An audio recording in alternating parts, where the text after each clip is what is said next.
Guys আসসালামু আলাইকুম, সবাই কেমন আছেন? আশা করি সবাই ভালো আছেন। আজকে আমি আমার বন্ধু বা আমার ক্লাস ফ্রেন্ডের সঙ্গে ম্যাচ খেলতে আসি। ওরে আমি বইলা আইছি যে তোরে গিফট দিমু, এই কইয়া আমি ওরে পুষার বানাইছি।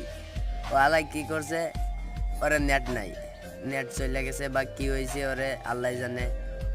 ও এমন সময় এনিমি আমার সঙ্গে দুটো ফাইট দিচ্ছে আর ও বেঁচে আছে। এবার ওর সঙ্গে ওরে বাঁচাবো কি আমি বাঁচবো, কি করব? এখন দুটো মিলে আমাকে মারতে হলো। আমি তো বিপদে পড়ে গেছি, আমি ভাবতেছি মাইনাস খাবো। এবার যাক, মায়েরা দিছি এখানে স্কোয়াডে, মায়েরা দিয়ে একটু টেনশন মুক্ত হলাম। মাইনাস তো খাতাম, এই যে ম্যাচের প্রথমই, প্রায় প্রথমে। এখন এখানে কি হইলো, ওর নেট চলে গেছে। এবার কি করব? একেবারে ফাঁকা রাস্তার মাঝখানে ওর রাইকা দিয়ে আমি চলে যেতে পারি? কি করবো? আবার নেট আসে কি বা না আসে, গেমে ঢুকবে কি? আরে ও তো আবার নক হয়ে গেছে।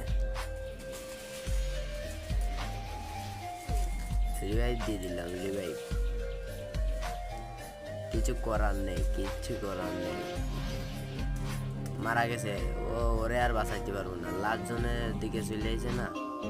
এই যে এখানে আবার থার্ড পার্টি করলাম, থার্ড পার্টি করে একটা কিল পাইলাম। তো আপনারা ভাবতেই পারেন যে আমি একই সাউন্ড দিয়ে বা একই ব্যাকগ্রাউন্ড দিয়ে আমি বারবার ভিডিও বানাচ্ছি কেন। দুটো ভিডিও অলরেডি বানানো হয়ে গেছে। তো এটা আমার মানে কি বলবো, এটা আমার পার্মানেন্ট সাউন্ড বানিয়ে নিলাম। আগে না থাকলেও এখন বানিয়ে নিলাম। এখানে একটা নক করে দিলাম। আরে ভাইটা আই হাই রে, এই অরিজিনাল লাইনটা না থাকলে গেরিনারে যে কীভাবে ধন্যবাদ দিব। অরিজিনাল লাইনটা না থাকলে আমি তো মারাই যেতাম। যাক, লাস্ট পর্যন্ত টিকে গেছি।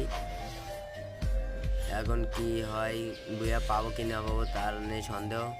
অলরেডি গাইজ বুয়া